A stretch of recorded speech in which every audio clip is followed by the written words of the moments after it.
Kejadian yang terjadi 9 tahun yang lalu.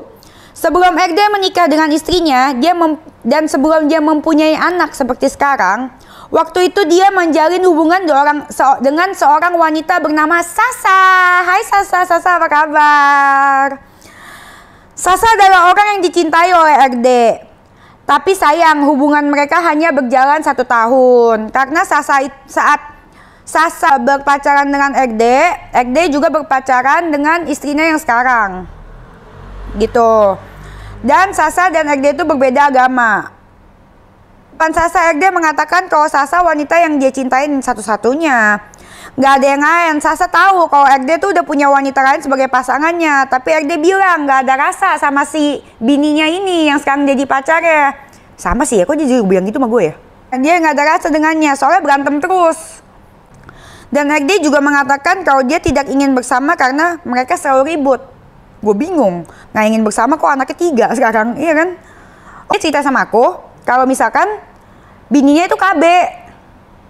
Tapi bininya RD cerita bini KB. Gue tanya minum apa, ada minum pil KB tiap hari. Tapi ternyata nggak diminum sama dia. Jadi dia emang pengen punya anak gitu.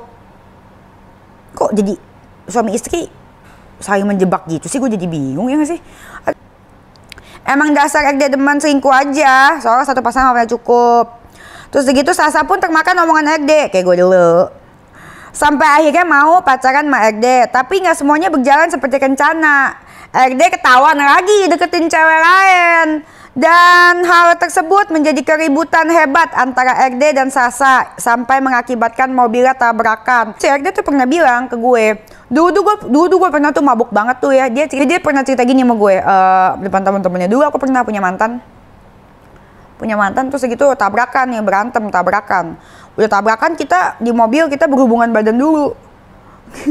Bisa gue tinggal mobilnya, gue kasih ke tukang parkir aja duitnya berapa duit gitu, 200.000. Enaknya jadi orang kaya, semua masalah bisa diselesaikan dengan uang. Makanya ini sekolah tinggi tidak mencerminkan adat sih. Bukan itu yang membuat hubungan RD dan Sasa berakhir. Ada cerita lain yang membuat gue sendiri pun terkejut saat mendengarnya. Bahwa pernikahan RD bukanlah pernikahan yang direncanakan dengan indah, tapi karena sebuah kecelakaan yang memaksa untuk menikah. Saat itu wanita yang kini menjadi istrinya hamil yang membuat mereka harus menikah. Tapi keluarga RD tidak suka dengan wanita yang menjadi istrinya tersebut. Hingga awalnya mereka nggak suka, tapi sekarang mereka udah baik-baik aja. Hingga mereka berusaha untuk mencari Sasa, omnya RD yang cari Sasa. Yang saat itu harus ditinggalkan karena RD terpaksa menikah. Tapi tujuannya apa untuk mencari si Sasa sampai sekarang kita nggak tahu karena Sasa nggak mau cerita ke gue. Sudah tidak ada lagi Sasa di kehidupan RD. Mungkin itu yang menjelaskan kenapa sikap RD ke istrinya sangat dingin ya dari awal ya. Memang dia nggak cinta ya sepertinya ya. Karena ya dianya cintanya sama si Sasa ini.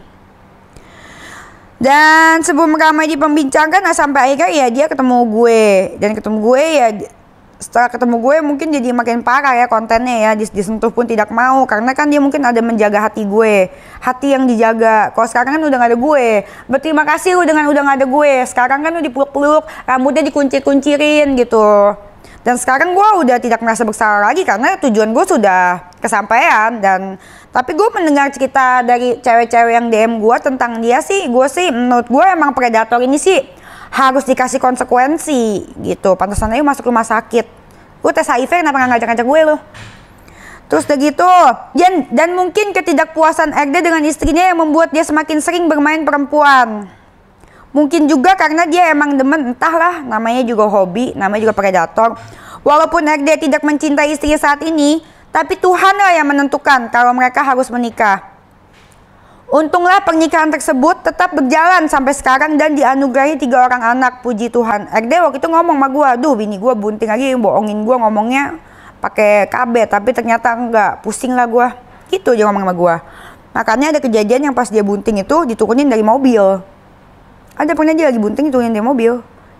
Walaupun RD tidak cinta dengan istrinya, setidaknya dia bisa bertahan demi anak-anaknya, puji Tuhan ya.